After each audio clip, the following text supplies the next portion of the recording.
Good morning, everyone. Today, in this lecture session, I will try to introduce you to Martin Luther King's Jr. I Have a Dream. This is a public speech that was delivered by the American civil rights activist Martin Luther King Jr. during the March on Washington for Jobs and Freedom on 28th August 1963, in which he called for civil and economic rights and an end to racism in the United States. Delivered to over 250,000 civil rights supporters from the steps of Lincoln Memorial, Washington, D.C., this speech stands out to be one of the momentous speeches or one of the most iconic speeches in American history, and it was a defining moment of the civil rights movement in American history. Now, coming to the backdrop of the speech, we see that this speech was drafted with the assistance of Stanley Levison and Clarence Benjamin Jones in Riverside, New York City. Now, this is the backdrop information regarding the speech. Now, automatically we are led to question why this speech. I feel that during this juncture of history, when we are seeing such movements like Black Lives Matter, this speech is a very important speech that we can revive and which can provide as a backdrop towards understanding the evil of racism that corrupts American society. The evil of racism that is a shame of American society. Now, coming to another speech that was delivered by Martin Luther King Jr. in Atlanta on May 10, 1967, we see that he identified three major evils: the evil of racism, the evil of poverty, and the evil of war that hopelessly constricted the life of a Black American. And these are the three things that still are predominantly present in American society. But now, let us turn to the first evil, the evil of racism. And we cannot deny the fact that racism is still a palpable force in American society. Racial injustice, micro and macro aggression is still the Negro's burden and the country's shame. We must face the hard fact that many Americans would like to have a nation which is a democracy for white Americans, but simultaneously a dictatorship over Black Americans. Not only Black Americans, in this cluster, we must include all those Americans who had been forced to ride that hyphen, Black-American, Mexican-American, Native-American, Indian-American, Chinese-American. We do not use the hyphen, but though we do not use the hyphen remains a palpable reality that creates an unbridgeable gap between the people of color and the Caucasian race, which is a predominant force controlling the overall structure of society.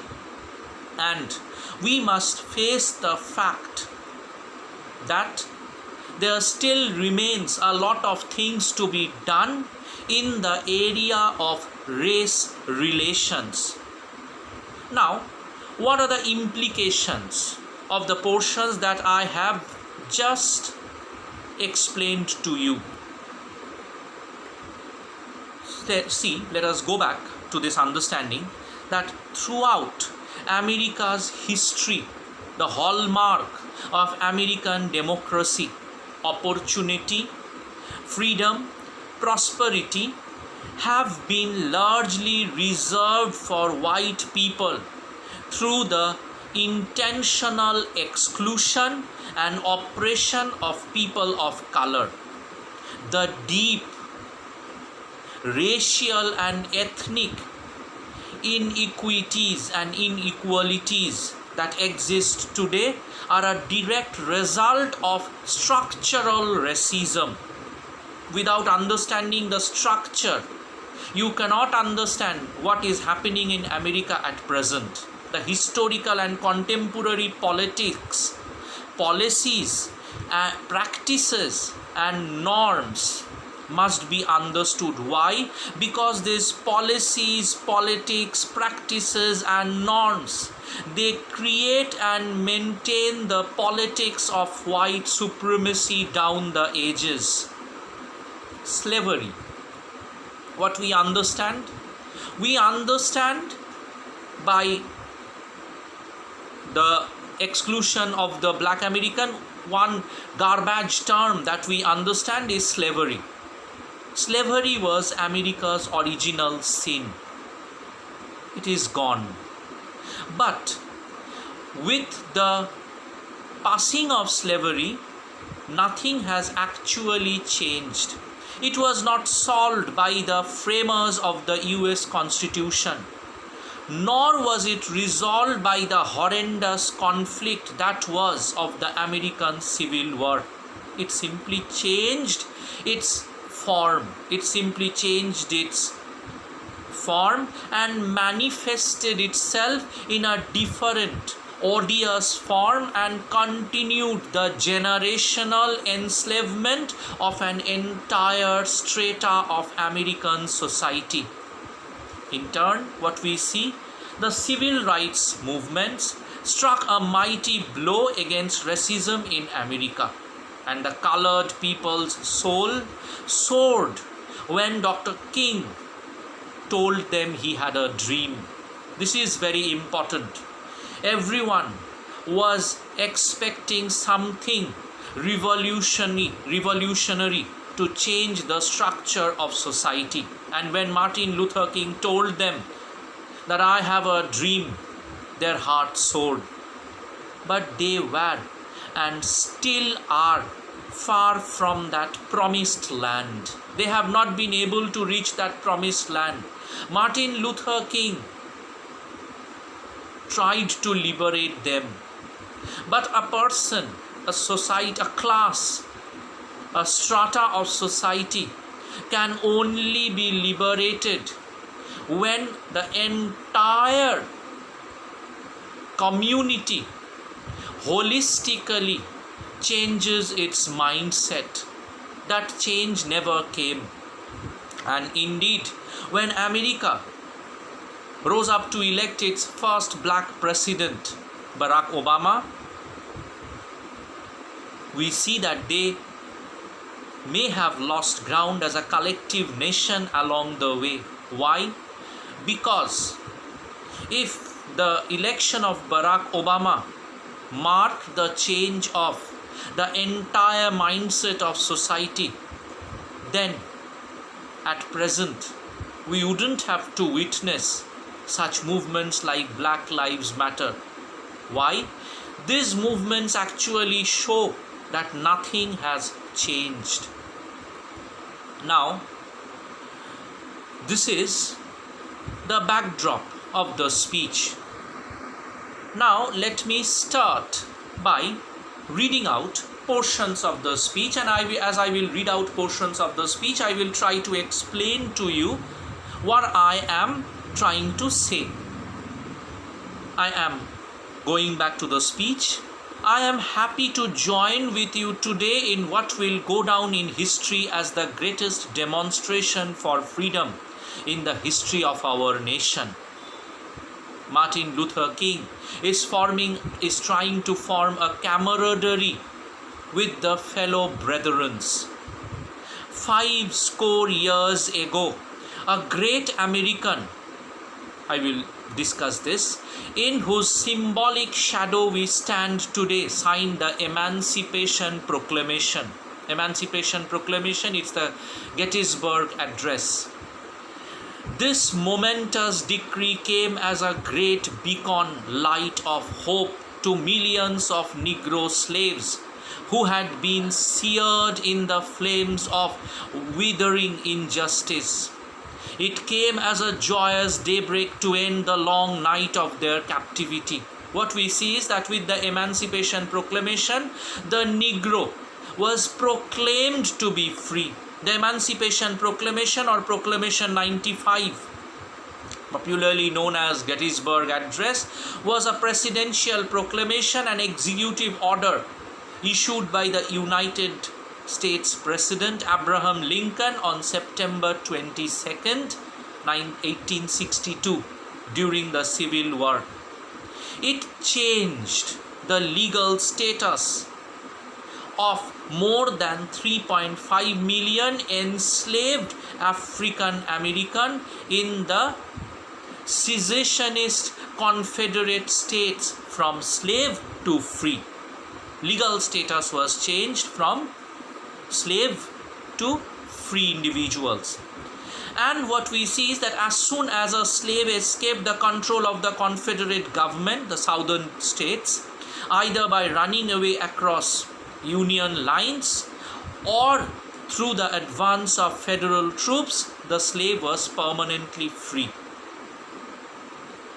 So what we see is this was a proclamation, and the remaining slaves, those in the area not in revolt, were freed by state action during the war or by the 13th Amendment to the United States Constitution, ratified in December 1865.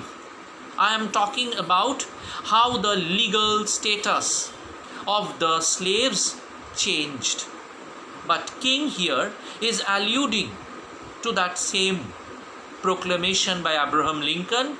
He is alluding to Abraham Lincoln's Gettysburg Address by saying 50 years ago, in reference to the abolition of slavery articulated in the Emancipation Proclamation.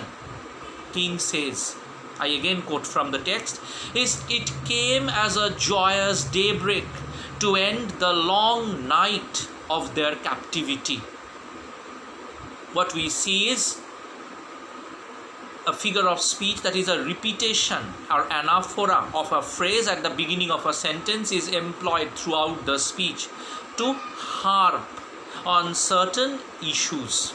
But, again I come back to the speech, 100 years later the Negro still is not free. Micro and macro aggressions have not stopped. Lynching have not stopped. Again coming back to the speech, 100 years later the life of the Negro is still sadly crippled by the manacles of segregation and the chains of discrimination. 100 years later the Negro lives on a lonely island of poverty in the midst of a vast ocean of material prosperity. This line actually alludes to the exclusionist mindset of the white Americans, exclusionist mindset of the overall American society. Coming back to the speech, 100 years later, the Negro is still languished in the corners of American society and finds himself an exile in his own land.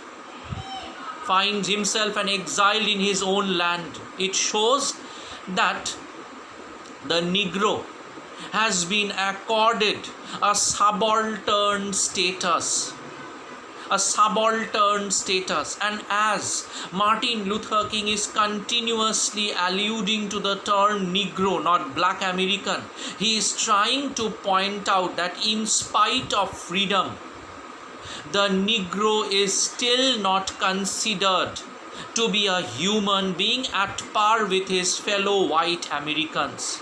And again, coming back to the speech, and so we have come here today to dramatize a shameful condition. This is the most important thing. They have assembled on the steps of Lincoln Memorial to dramatize a hopeless condition, So what we see is that beginning with the reference to the Emancipation Proclamation, which declared millions of slaves free in 1863, King moves on to say that 100 years later, the Negro is still not free. And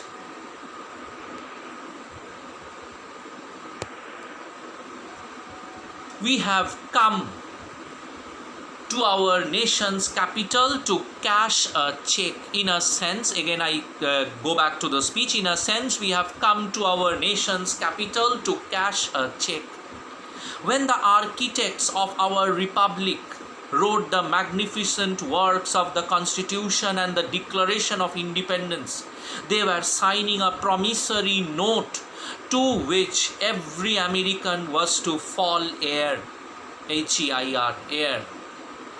This note was a promise that all men, yes, black men as well as white men, would be guaranteed the unalienable rights of life, liberty, and the pursuit of happiness. It is obvious today that America has defaulted on this promissory note insofar as her citizens of color are concerned. Instead of honoring this sacred obligation, America has given the Negro people a bad check, which has come back marked insufficient funds. This is a very important notion of the check. The idea in this speech reflect King's social experiences of ethnocentric abuse, ETHNOCENTRIC abuse, the mistreatment and exploitation of blacks. We see that the speech draws upon appeals to American myths as a nation founded to provide freedom and justice to all people, and then reinforces and transcends these secular mythologies by placing them within a spiritual context, by arguing that racial justice is also in accord with God's will. Thus, the rhetoric of the speech provides redemption to America for its racial sins. King describes the promises made by America as a promissory note or a check on which America has defaulted. He says that America has given the Negro people a bad check, but that we have come to cash this check by marching to Washington, D.C.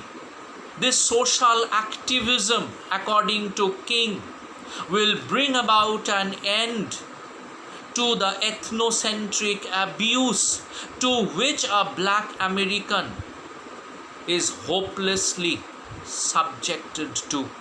Again, I come back to the speech. But we refuse to believe that the Bank of Justice is bankrupt. We refuse to believe that there are insufficient funds in the great vaults of opportunity of this nation. And so we have come to cash this check, a check that will give us upon demand the riches of freedom and the security of justice. What are they looking for? They are looking for the riches of freedom what security a black American is aspiring for: security of justice, basic rights that they are trying to achieve through social activism. Again, coming back to the speech, we have also come to this hallowed spot to remind America of the fierce urgency of now present moment. This is no time to engage in the luxury of cooling off or to take the tranquilizing drug of gradualism. Now is the time to make real the promises of democracy. Now is the time from the dark and desolate valley of segregation to the sunlit path of racial justice. Now is the time to lift our nation from the quicksands of racial injustice to the solid rock of brotherhood. Now is the time to make justice a reality for all of God's children.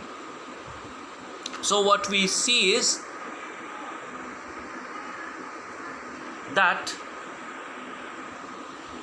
King is casting American society as a person who has done African American or black American wrong. He believes that people who are fighting for civil rights aren't fighting a person but rather a system. Again, I come back to the speech.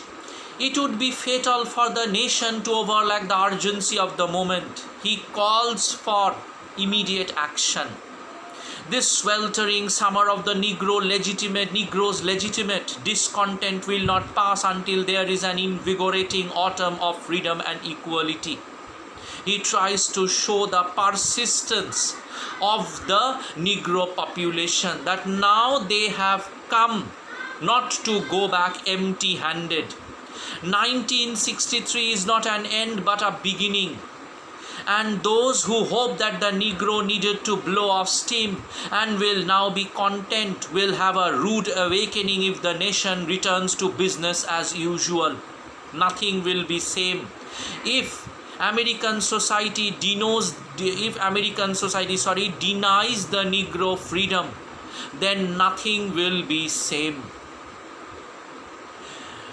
Blow off the steam, nation returns to business as usual, and there will be neither rest nor tranquility in America until the Negro is granted his citizenship right. So what we see is that King is giving the indication that the social activism will continue, and the present movement like Black Lives Matter, we can trace the lineages of those movements to Martin Luther King's activism. The whirlwind of revolt will continue to shake the foundations of our nation until the bright day of justice emerges. So what we see is that King is looking forward to a bright day of justice. But there is something that I must say to my people who stand on the warm threshold which leads into the palace of justice. In the process of gaining our rightful place, we must not be guilty of wrongful deed. He is trying to deter, DETER, he is trying to deter the mass from militant activism. Let us not seek to satisfy in the process, let us not seek to satisfy our thirst for freedom by drinking from the cup of bitterness and hatred. If King is trying to follow a process of integration, and in this process of integration, if we nurture hatred and bitterness, and if we choose the path of militancy, then nothing will come out of that. Everything must follow a holistic mindset. Coming back to the speech, we must forever conduct our struggle on the high plane of dignity and discipline. Even if militancy, even if activism needs to be continued, it must follow the path of dignity and discipline. We must not allow our creative protest to degenerate into physical violence.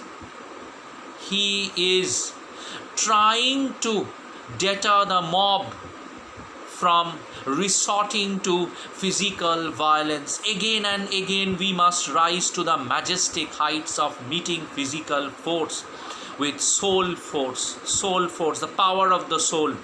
This is a Gandhian principle that we see predominantly present in Martin Luther King's speech. The marvelous new militancy which has engulfed the Negro community must not lead us to distrust of all white people. We must not distrust all white people. Not all white people are bad. For many of our white brothers, as evident by their presence here today, have come to realize that their destiny is tied up with our destiny. And they have come to realize that their freedom is inexorably bound to our freedom. We cannot walk alone. We cannot walk alone.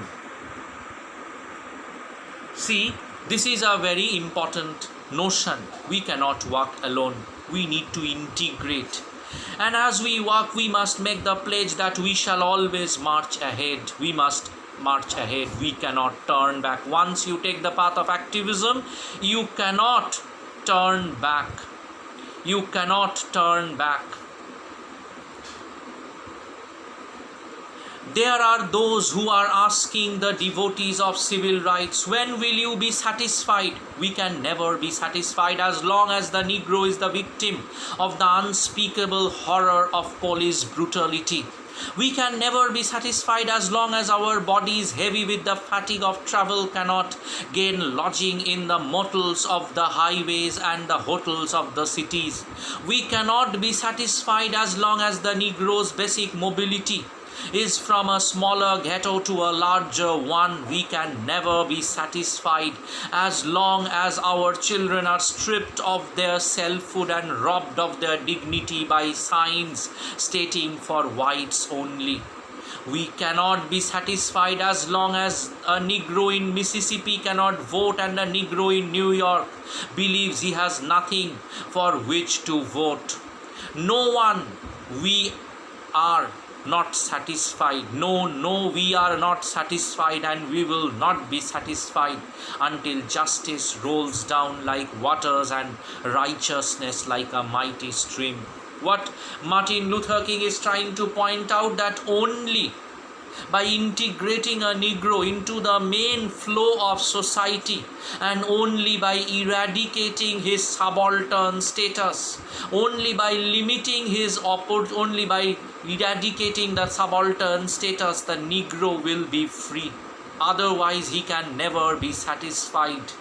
I am not unmindful that some of you have come here out of great trials and tribulations.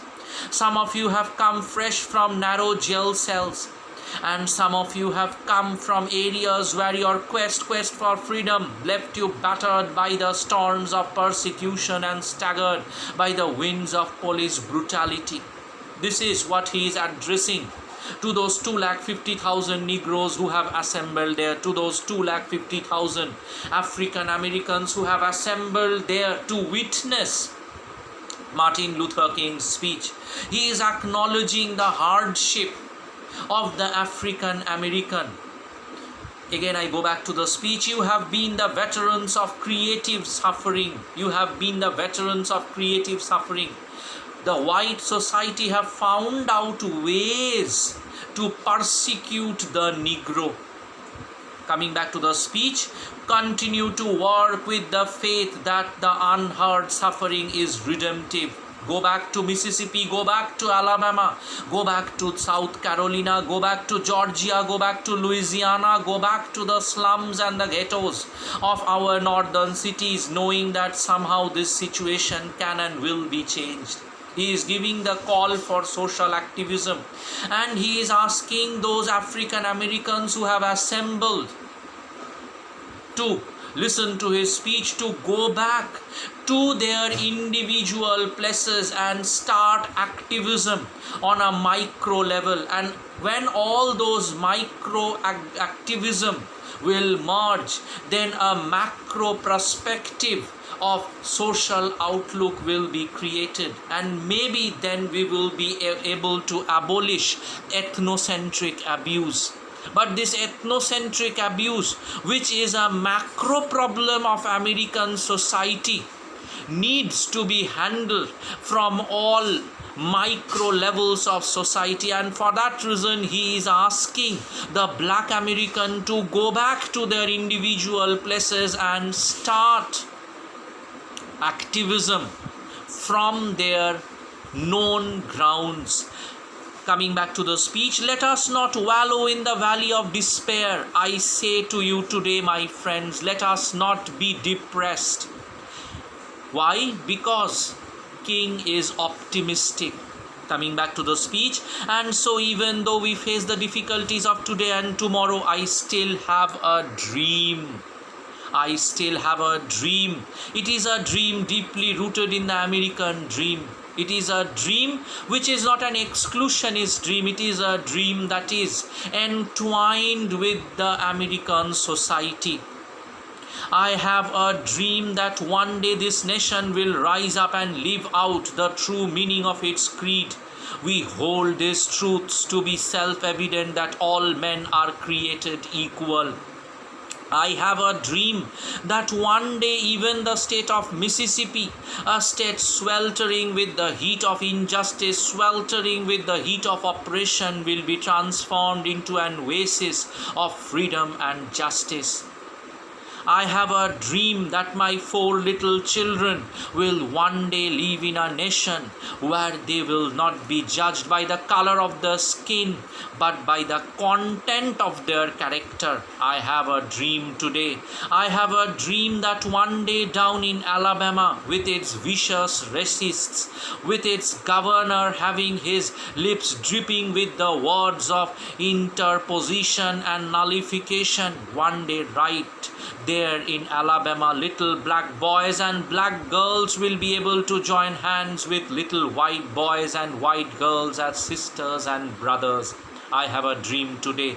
I have a dream that one day every valley shall be exalted and every hill and mountain shall be made low.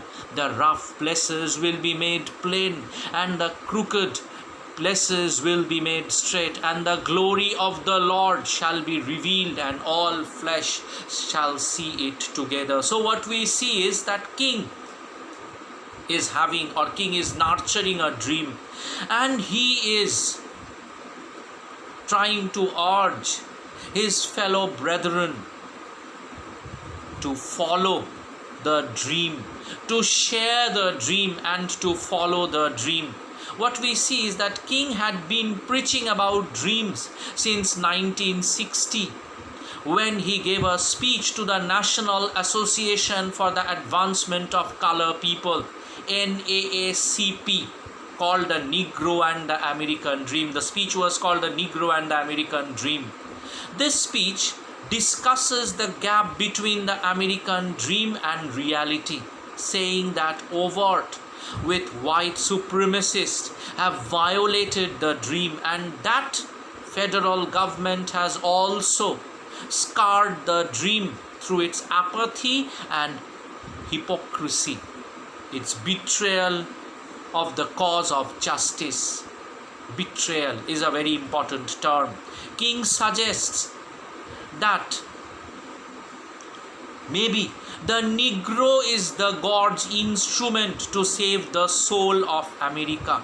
And what we see is that even in 1961, he spoke of the civil rights movement and the students' activist dream of equality, the American dream.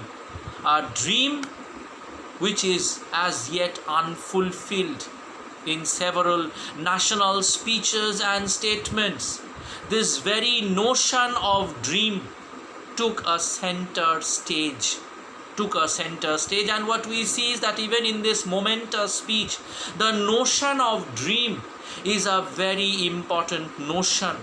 Why? Because King is not trying to sell us an empty dream. Rather, King is trying to make the Black American, to make the Mexican American, to make any people of color dream of liberty, equality, and fraternity. We see that American society has always been considered to be like a salad bowl. But this salad bowl is only possible when all the salads integrate properly. And that integration is only possible when all racial communities are integrated and white hegemony is done for. White hegemony is erased, white supremacist policy gets abolished, and we follow a policy of inclusionism, not exclusivity, not exclusionism. We must follow a policy of inclusionism, inclusionist speech. This speech is an inclusionist speech. Why? Though a victim of racial injustice, King is never asking his fellow African Americans to nurture hatred towards the white Americans. Rather, King is trying to give a message to the Black American, to the African American, that maybe we are God's instrument to save the soul of America. And how the soul of America can be saved? Only when we try to follow a policy of inclusionism. Coming back to the speech, this is our hope, and this is the faith that I go back to the South with. With this faith, we will be able to hew out the mountains of despair a stone of hope. Mountains of oppression, despair can be broken down. Going back to the speech, with this faith we will be able to transform the jangling discords of our nation into a beautiful symphony of brotherhood. King wants to do away with those discordant cacophony of racial injustice, and he wants to bind society in a symphony of brotherhood. With this faith, we will be able to work together, to pray together, to struggle together, to go to jail together, to stand up for freedom together, knowing that we will be free one day. And this will be the day, when all of God's children will be able to sing with new meaning.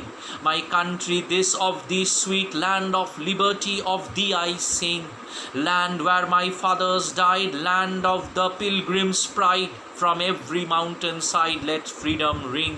And if America is to be a great nation, this must become true. And so let freedom from the prodigious hilltop of New Hampshire, let freedom ring from the mighty mountains of New York, let freedom ring from the heightening Alleghenies of Pennsylvania, let freedom ring from the snow-capped Rockies of Colorado, let freedom ring from the curvaceous slopes of California. But not only that, let freedom ring from the Stone Mountain of Georgia, let freedom ring from the Lookout Mountain of Tennessee, let freedom ring from every hill and molehill of Mississippi. Let every mountainside, let freedom, from every mountainside, let freedom ring. And when this happens, and when we allow freedom ring, when we let it ring from every village and every hamlet, from every state and every city, we will be able to speed up that day when all of God's children, black men and white men, Jews and Gentiles, Protestants and Catholics, will be able to join hands and sing in the words of the old Negro spiritual, free at last, thank God Almighty, we are free at last. So what we see is this final portion of the speech where he goes back in detail that let freedom ring from every portion of America, and there is a detailing that we find in the speech. He tries to harp the importance of freedom. He tries to harp the importance of a policy that will include the people of color, and he is trying to sell us a dream that will take us to the promised land. We see that this final passage from King's speech, it closely resembles Archibald Carey Jr.'s address to the 1952 Republican National Convention. And we see that both speeches end with a recitation of the first verse of America. And the speeches share the name of one of several mountains from which both exhort, "Let freedom ring." King also is said to have used portions of Prathia Hall's speech at the site of a burned down African American church in Terrell County, Georgia in September 1962, in which she used the repeated phrase, "I have a dream." The church burned down after it was used for voter registration meetings. And what we see is that this speech also alludes to Psalm Psalm 30, statement 5, in the second stanza of the speech. Additionally, King quotes from Isaiah, "I have a dream that every valley shall be exalted," and Amos 5:24, "But let justice roll down like water." And he also alludes to the opening line of Shakespeare's Richard III, "Now is the winter of our discontent made glorious summer," when he remarks that this sweltering summer of the Negro's legitimate discontent will not pass until there is an invigorating autumn. So what we see is that this speech is trying to take us to a future when racial injustice will be abolished. And to achieve that, King has repeatedly used certain theme words. And repetition in forms like anaphora is quite obvious. But we see that these theme words are repeated throughout the speech. And if we count the frequency of those words used in King's "I have a dream," we find a very interesting pattern emerge. Let us see. We see that dream has been used 11 times, freedom 20 times, we 30 times, our 70 times, you 8 times, nation 10 times, America 5 times. So what we see is the most important thrust is on we, freedom and dream. If we merge those words together, we can say that we dream of freedom. This is the key message in King's speech. King's soaring rhetoric demanding racial justice and an integrated society became the mantra for black community, and it is still as familiar to subsequent generations of Americans as the US Declaration of Independence. What we see is that his words proved to be a touchstone for understanding the social and political upheaval of the time, and gave the nation a vocabulary to express what was happening. The key message in this speech is that all people are created equal and they must be given the status of equality, not only for their own sake but for the future stability of the nation. Thank you.